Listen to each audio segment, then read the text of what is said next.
सभी साथियों को प्यार भरा नमस्कार। मैं आपका दोस्त सुनील कालवा एक बार फिर हाजिर हूं आप सभी के सामने एक नई क्लास लेकर। साथियों, आज की इस क्लास में हम पढ़ने वाले हैं मध्यकाल की मूर्तिकला, जिसमें हम एलिफेंटा, एलोरा व महाबलीपुरम के महत्वपूर्ण मूर्ति शिल्पों को व उनके महत्वपूर्ण प्रश्नों को देखने वाले हैं। यह जो क्लास है सभी भर्ती परीक्षाओं के लिए उपयोगी है, चाहे वह यूपी टीजीटी पीएचडी हो, DSSS हो, या आप देखें तो आरपीएससी की स्कूल व्याख्याता, कॉलेज व्याख्याता जैसे सभी आगामी भर्ती परीक्षाएं हैं, उन सभी के लिए क्लास महत्वपूर्ण है। तो चलो शुरू करते हैं आज अपनी क्लास। प्रश्न नंबर 1, एलिफेंटा की गुफा कहाँ स्थित है? एलिफेंटा की गुफा कहाँ स्थित है? जो एलिफेंटा की गुफाएं हैं वह मुंबई में स्थित है। मुंबई, महाराष्ट्र भी कई बार ऑप्शन में मिल जाता है तो महाराष्ट्र होगा, वरना मुंबई तो है ही। तो मुंबई में हमारे एलिफेंटा की गुफाएं स्थित है। एलिफेंटा किस मूर्ति के लिए प्रसिद्ध है? जो एलिफेंटा है वह महेश मूर्ति, त्रिमूर्ति, ब्रह्मा मूर्ति या पार्वती मूर्ति।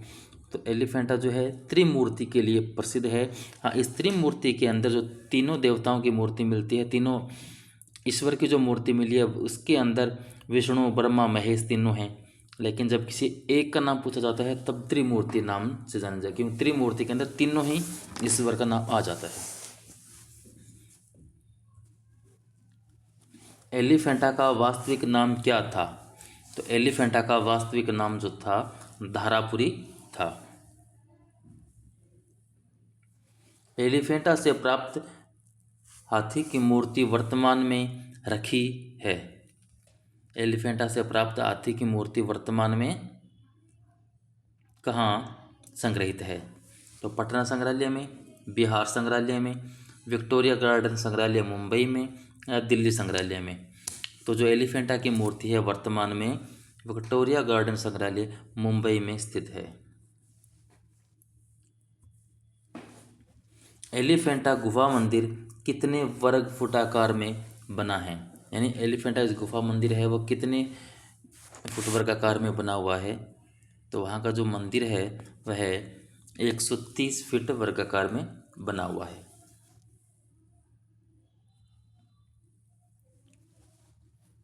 त्रिमूर्ति कितने भगवानों की मूर्ति है? जो त्रिमूर्ति है वह ब्रह्मा, विष्णु व महेश तीनों की मूर्ति है, इसलिए ऑप्शन आपका 2 बिल्कुल सही होगा, ब्रह्मा, विष्णु, महेश। एलिफेंटा में किस से संबंधित मूर्तियां प्रमुख है? यानी प्रमुख रूप से पूछा तो किस से संबंधित प्रमुख मूर्तियां हैं? तो एलिफेंटा के अंदर प्रमुख रूप से शिव की मूर्तियां हैं।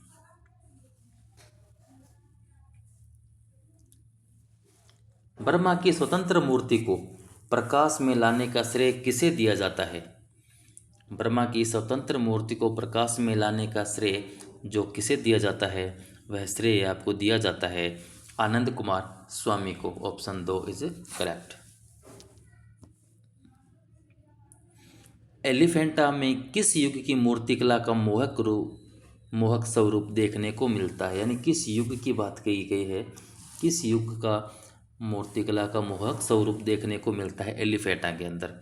तो एलिफेंटा जो गुफाएं हैं राष्ट्रकूटकालीन गुफाएं हैं, राष्ट्रकूट काल से संबंधित ये गुफाएं हैं। किस मूर्ति में 3 रूप पालनकर्ता, सृष्टा तथा संहार दिखाए गए हैं? तो ये जो 3 रूप दिखाए गए हैं त्रिमूर्ति के अंदर दिखाए गए हैं। ऑप्शन नंबर 1 आपका सही उत्तर होगा। पुर्तगालियों ने एलिफेंटा को कब हानि पहुंचाई? तो एलिफेंटा को हानि पहुंचाने में पुर्तगालियों का हाथ था और उन्होंने यह कार्य 16वीं शताब्दी में किया था। 16वीं शताब्दी में पुर्तगालियों ने एलिफेंटा को काफ़ी नुकसान पहुंचाया था। मैं ये दृश्य अपने आंखों से देख कर आया हूँ। अभी कुछ समय पहले मुंबई हम घूम कर आए थे, तो एलिफेंटा के अंदर हमने देखा कि जितनी भी मूर्तियाँ हैं बहुत सारी उन सबको क्षति पहुंचाई गई हैं। बहुत सारी मूर्तियाँ हैं जो बहुत सारी क्या अधिकांशतः मूर्तियाँ खराब कर दी गई है एलिफेंटा के अंदर। एलोरा गुफाएं अजंता से कितनी किलोमीटर की दूरी पर स्थित है? तो एलोरा व अजंता के बीच की दूरी है वह 135 किलोमीटर की दूरी है। प्रश्न में एक दो बार प्रश्न इस तरह पूछा गया है कि अजंता व एलोरा के बीच की कितनी दूरी है, तो वहाँ पर 135 किलोमीटर की दूरी है। एलोरा में कुल कितनी गुफाएं हैं? एलोरा के अंदर कुल कितनी गुफाएं हैं? तो एलोरा के अंदर कुल आपको 34 गुफाएं देखने को मिलती है।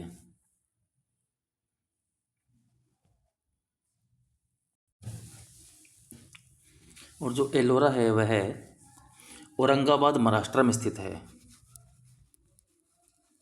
औरंगाबाद महाराष्ट्र, औरंगाबाद महाराष्ट्र में स्थित है एलोरा की गुफाएं।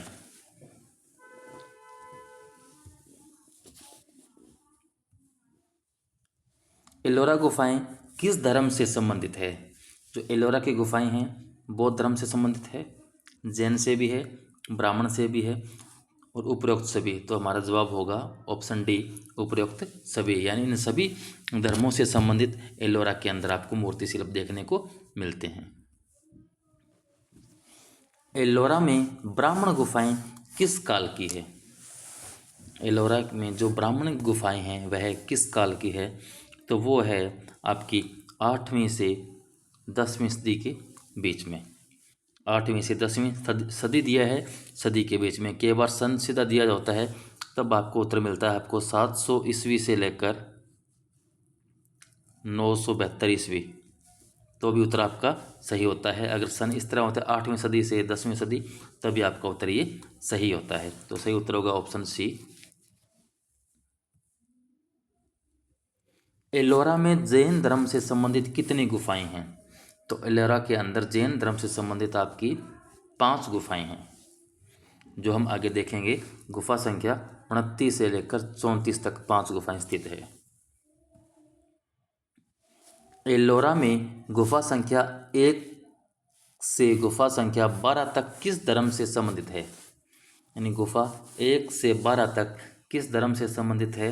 तो सही उत्तर होगा ऑप्शन बी, बौद्ध धर्म से संबंधित ये गुफाएं है। और इनका निर्माण काल माना जाता है 350 से 700 ईस्वी के मध्य लगभग।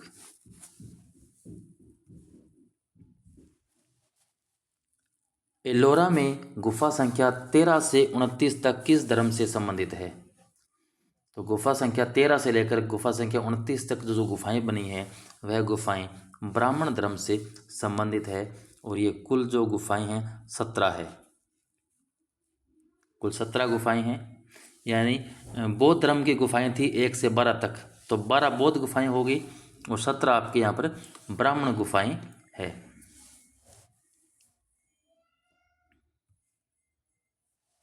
एलोरा में गुफा संख्या 30 से 35 तक किस धर्म से संबंधित है? 30 नहीं, एक बार थोड़ा मैं उत्तर जोड़ देता हूँ यहाँ पर, 29 कर लीजिए आप। 29 से 35 तक किस धर्म से, नहीं क्षमा कीजिएगा, 30 ही है, सही है, ठीक है। गुफा संख्या 30, गुफा संख्या 30, गुफा संख्या 30 से 35 टोटल 5 गुफाएं होगी ना ये। यानी ये जो 5 गुफाएं हैं किस धर्म से संबंधित है? तो ये 5 गुफाएं हमारी जैन धर्म से संबंधित है। और इनका निर्माण माना जाता है 900 से 12वीं सदी तक, इन गुफाओं का समय माना जाता है। यानी पहले बौद्ध गुफाएं बनी हैं 350 से 700 ईस्वी तक, फिर 700 से लेकर 900 ईस्वी तक ब्राह्मण गुफाएं, और फिर 900 से 1200 या 12वीं सदी तक जैन गुफाएं बनी हुई हैं। इस प्रकार कुल 34 गुफाएं बनी हुई है।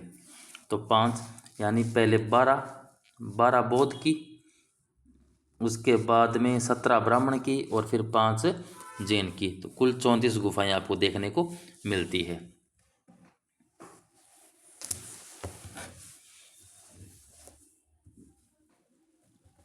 एलोरा का प्रसिद्ध मंदिर कौन सा है? एलोरा के अंदर कौन सा मंदिर है जो सबसे प्रसिद्ध है? तो आपका ऑप्शन सी, कैलाश गुहा मंदिर जो है सबसे प्रसिद्ध मंदिर है। एलोरा के कैलाश गुफा मंदिर का निर्माण किसने करवाया? यानी एलोरा में जो कैलाश मंदिर है, कई बार कैलाश मंदिर देखने को मिलता है अधिकतम आपको, तो कैलाश मंदिर या कैलाश गुहा मंदिर कहें तो निर्माण किसने करवाया? तो उत्तर सही होगा आपका कृष्णदेवराय प्रथम ने। ऑप्शन बी आपका सही उत्तर होगा। एलोरा में कौन सी गुफा इंद्र सभा के नाम से पुकारी जाती है? एलोरा के अंदर जो कौन सी गुफाएं हैं जिनको आप इंद्र सभा कहते हैं? तो इंद्र सभा आपकी गुफा संख्या 32 जो है उनको आप इंद्र सभा के नाम से जानते हैं। इस प्रकार के प्रश्न काफ़ी एग्जाम में आते हैं और कंफ्यूज भी करते हैं, क्योंकि कई सारी गुफाएं हैं जिनके इस प्रकार के नाम दिए गए हैं। उनमें कुछ गुफाओं को हम देखने वाले हैं, तो इनको थोड़ा याद रख लें। एलोरा में कौन सी गुफा छोटा कैलाश के नाम से जानी जाती है? तो छोटा कैलाश जो है गुफा संख्या 30 को कहा जाता है। गुफा संख्या 32 थी हमारी इंद्र सभा,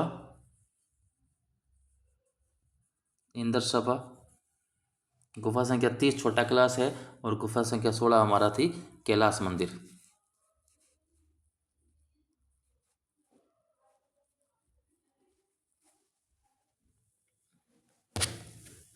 जिसको जो कैलाश मंदिर है इसको एलोरा की जान भी कहते हैं। कई बार प्रश्न में आया कि एलोरा की जान है, एलोरा की जान, तो गुफा संख्या 16 या जो कैलाश मंदिर है वह एलोरा की जान है। और इस छोटा कैलाश किसको कहते हैं? गुफा संख्या 30 को कहते हैं। तो उत्तर सही होगा ऑप्शन बी।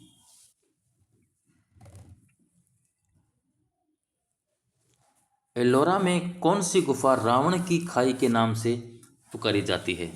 तो रावण की खाई के नाम से गुफा संख्या 14 को पुकारा जाता है। गुफा संख्या 14वीं को रावण की खाई कहा जाता है। एलोरा में कौन सी गुफा दशावतार मंदिर के नाम से पुकारी जाती है? तो दशावतार मंदिर के नाम से पुकारी जाने वाली गुफा है हमारी गुफा संख्या 15, यानी गुफा संख्या 15वीं को दशावतार मंदिर कहते हैं। गुफा संख्या 15 को अभी आपने देखा। गुफा संख्या 10 को विश्वकर्मा मंदिर भी कहते हैं। गुफा संख्या 14 रावण की खाई थी, और गुफा संख्या 21 को रामेश्वर मंदिर कहते हैं। इसे रामेश्वर मंदिर कहते हैं। रामेश्वर मंदिर 14 में आपके रावण की खाई थी, रावण की खाई, और ये गुफा इसको विश्वकर्मा मंदिर, विश्वकर्मा या तुषार झोंपड़ी भी नाम मिलता है, तुषार झोंपड़ी। तो इस प्रकार इन गुफाओं को अलग अलग इनके नाम से भी जानी जाती है। एलोरा की किस गुफा में अवलोकितेश्वर की प्रतिमा है? तो गुफा संख्या 6 के अंदर अवलोकितेश्वर की प्रतिमा देखने को मिलती है। अवलोकितेश्वर यानी महात्मा बुद्ध से संबंधित आपको ये मूर्ति शिल्प है, और महात्मा बुद्ध से संबंधित होने का मतलब बौद्ध धर्म से संबंधित गुफा के अंदर मिलेगी, और बौद्ध गुफाएं आपकी गुफा संख्या 1 से 12 तक है। 1 से 12 जो बौद्ध गुफाएं हैं वहीं आपको बौद्ध धर्म से संबंधित मूर्तियां मिलती है। तो अवलोकितेश्वर की मूर्ति भी आपको गुफा संख्या 6 में देखने को मिलती है। एलोरा का प्रसिद्ध कैलाश मंदिर किस गुफा में स्थित है? तो जो कैलाश मंदिर है अभी हमने पीछे देखा था, गुफा संख्या 16 में स्थित है। इसे एलोरा की जान कहते हैं। एक बार फिर से आप देख लो, यह एलोरा की जान कहलाता है।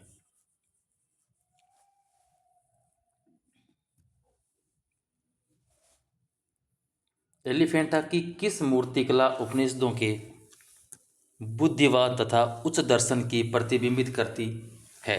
किसका कथन है? यानी एक कथन है, 21 विद्वान ने कहा है कि एलिफेंटा की मूर्तिकला उपनिषदों के बुद्धिवाद तथा उच्च दर्शन को प्रतिबिंबित करती है। तो ये व्यक्ति आपके ईवी हेवल ने ऐसा कहा था। 16वीं शताब्दी में किसने एलिफेंटा की गुफा को हानि पहुंचाई? तो उत्तर है इसका ऑप्शन बी, पुर्तगालियों ने। त्रिमूर्ति का बायां मुख पार्वती, रौद्र मुख शिव का, शांत सौम्य मुख उमा का है, किसने माना? यानी ये जो त्रिमूर्ति है, काफ़ी विद्वानों ने अपने अलग अलग विचार रखे हैं। किसी ने तो इसको ब्रह्मा विष्णु महेश बताया है, तो एक विद्वान ऐसे है जो कहते हैं इसका बायां मुख पार्वती का है, एक रौद्र मुख शिव का है, जो शांत व सौम्य मुख है वह उमा का है। ये मानने वाले हमारे व्यक्ति हैं जितेंद्र नाथ बनर्जी। इनके अनुसार ये त्रिमूर्ति जो है ब्रह्मा विष्णु महेश की नहीं है, पार्वती शिव व उमा की है। ये मानने वाले व्यक्ति हैं जितेंद्र नाथ बनर्जी। तो सही उत्तर होगा ऑप्शन 3, जितेंद्र नाथ बनर्जी। कैलाश पर्वत उठाता रावण कहाँ स्थित है? तो कैलाश पर्वत उठाता रावण कहाँ पर स्थित है? तो यह आपका एलोरा की गुफा संख्या 16 में मिलता है। एलोरा की गुफा संख्या 16 में आपको ये चित्र देखने को, ये मूर्ति शिल्प देखने को मिलता है। महाबलीपुरम कहाँ स्थित है? तो महाबलीपुरम चेन्नई, कोलकाता, मध्य प्रदेश, आगरा। ये सही उत्तर होगा ऑप्शन ए, चेन्नई के अंदर। अगर आपको चेन्नई ऑप्शन में ना मिले तो आपको वहाँ उसकी जगह तमिलनाडु मिल सकता है। यानी तमिलनाडु राज्य में चेन्नई के बिल्कुल पास में महाबलीपुरम स्थित है। गंगा अवतरण कहाँ स्थित है? गंगा अवतरण एलिफेंटा में, एलोरा में, महाबलीपुरम में या अजंता में? तो गंगा अवतरण का जो विश्व प्रसिद्ध मूर्ति शिल्प है वह आपको महाबलीपुरम में देखने को मिलता है। महाबलीपुरम में कितने प्रखर प्रकार के मंदिर बने हैं? महाबलीपुरम में कितने प्रखर प्रकार के मंदिर बने हुए हैं? क्या 2 प्रखर प्रकार के मंदिर हैं, 3 प्रकार है, 8 प्रखर प्रकार है या 6 प्रखर प्रकार है? तो सही उत्तर होगा ऑप्शन 2, 3 प्रखर प्रकार के वहाँ पर मंदिर बने हैं, जिनको हम आगे भी देखते हैं। महाबलीपुरम में मंदिर बने हैं। क्या महाबलीपुरम में रथ मंदिर बने हैं, शैल मंडप बने हैं, रचना प्रधान बने हैं या उपरोक्त सभी है? तो सही उत्तर होगा ऑप्शन 4, उपरोक्त सभी, यानी सभी प्रकार के मंदिर बने हैं। अभी आपने प्रश्न में पिछले में पढ़ा था कितने प्रखर प्रकार हैं, तो 3 प्रखर प्रकार हैं, वो तीनों यही हैं, रथ मंदिर, शैल मंडप व रचना प्रधान।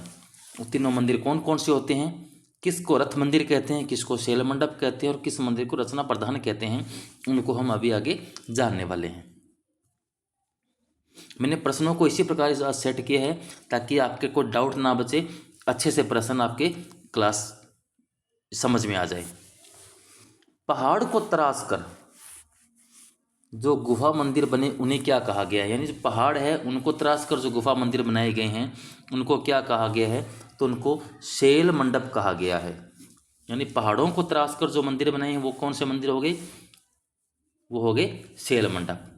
यानी जो पहाड़ों को काटा है उसी के पास में है। और वो कहाँ है?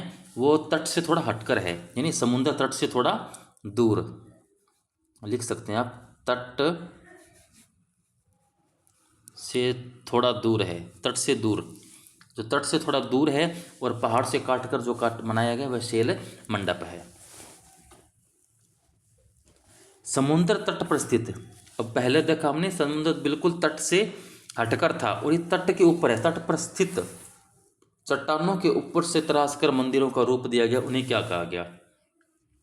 यानी जो चट्टानें हैं उन्हें काटा है और मंदिर का रूप दिया गया है, लेकिन ये कहाँ है? ये जो समुद्र तट है उसके बिल्कुल पास में है, तो उस मंदिरों को क्या कहा गया है? उन मंदिरों को आपको कहा गया रथ मंदिर, रथ मंडप, उनको रथ मंडप कहा गया है। तो ऑप्शन 3 आपका बिल्कुल सही होगा। रचना प्रधान या शोर टेम्पल या शोर मंदिर जो है वो कैसे बने हैं।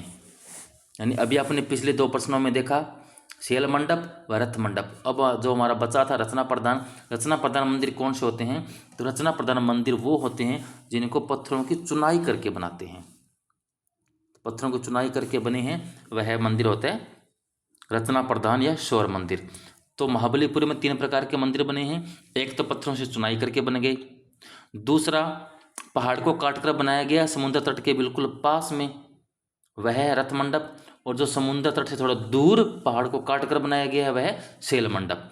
तो तीनों ही प्रश्न आ सकते हैं, तो आप कन्फ्यूज ना हो, इन तीनों को अच्छे से एक बार देख लें तो ध्यान में आ जाएगा। एक बार मैं यहीं आपके लिख के दिखाता हूँ आपको। तो यहाँ पर पहले देख लेता हूँ मैं रथ मंडप। ये आपका शोर मंदिर हो गया। अब देखें रथ मंदिर कौन सा है। रथ है वो, रथ आपका कैसा होता है। रथ होता है समुद्र तट के ऊपर स्थित, तट के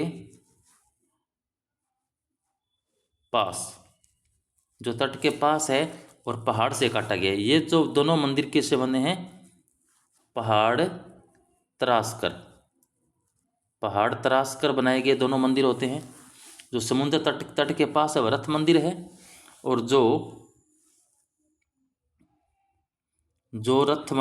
समुद्र से दूर है, जो तट से आपका रथ है उसे ये होता है शैल मंडप। कौन सा हो गया, यह तट से दूर, जो तट से दूर है और पहाड़ से तराश कर बनाया गया शैल मंडप। पहाड़ से तराश कर तट के बिल्कुल पास बन गया वह रथ मंडप या रथ मंदिर। और जो पहाड़ों से चुनकर जैसे ईंटों की चिनाई करके बनाते हैं वैसे चिनाई करके मंदिर बनाया गया वह शोर मंदिर या रचना प्रधान मंदिर कहलाता है। तो आशा है आपका ये डाउट क्लियर हो गया होगा। अगर आपको अभी भी कोई डाउट लगता है तो मुझे ज़रूर कमेंट करके बताएं। महाबलीपुरम मंदिरों का निर्माण किसके काल में हुआ है। महाबलीपुरम मंदिरों का निर्माण नरसिंह वर्मन के काल में हुआ था। ऑप्शन 3 आपका सही उत्तर होगा। भागीरथ की तपस्या के दृश्य का आकार क्या है। यानी अभी आपने पिछले प्रश्न पढ़ा था गंगा अवतरण, उसी के अंदर भागीरथ की तपस्या है और उसका आकार पूछा गया क्या है। तो उसका आकार जो है 56 फीट गुणा 43 फीट का है। यानी ऑप्शन 2 56 बाई 43 फीट के आकार में एक बहुत बड़ा व विशाल दृश्य बना हुआ है जिसका नाम है भागीरथ की तपस्या। तो सही उत्तर होगा ऑप्शन 2। सप्तरथ या 7 पैगोडा मंदिर कहाँ पर बने हुए हैं। तो सप्तरथ मंदिर कहाँ बने हैं, क्या कोणार्क में बने हैं, एलिफेंटा, एलोरा, महाबलीपुरम। अगर बच्चे सारे ऑप्शन ध्यान से नहीं देखें तो आप इसको कोणार्क समझ बैठोगे। आपको जहाँ 7 पैगोडा नाम दिख रहा था आप कोणार्क पर जाओगे, लेकिन इसका सही उत्तर होगा महाबलीपुरम। जो 7 पैगोडा या सप्तरथ है वह 7 पैगोडा या सप्तरथ आपके कहाँ मिलते हैं, आपको देखने को आपको मिलते हैं महाबलीपुरम में। लेकिन जो कोणार्क है उसके अंदर ब्लैक पैगोडा है। ब्लैक पैगोडा जब पूछे जाता है, ब्लैक पैगोडा आपका कहाँ आता है, कोणार्क में आता है। और 7 पैगोडा कहाँ है या 7 पैगोडा महाबलीपुरम में है। तो आशा करता हूँ आज की क्लास आपको पसंद आई होगी। सभी को क्लास देखने के लिए बहुत बहुत धन्यवाद। अगर आपको मेरी क्लासेज मेरे वीडियोस पसंद आते हैं तो प्लीज़ मेरे चैनल को सब्सक्राइब कीजिए, अपने दोस्तों को शेयर कीजिए। मैं आपका अधिक वक्त ना कभी ख़राब करता हूँ ना कभी ख़राब करूँगा। मैं आपको बीच में कभी टोकर नहीं कहूँगा कि मेरा सब्सक्राइब कीजिए, मुझे सब्सक्राइब कीजिए।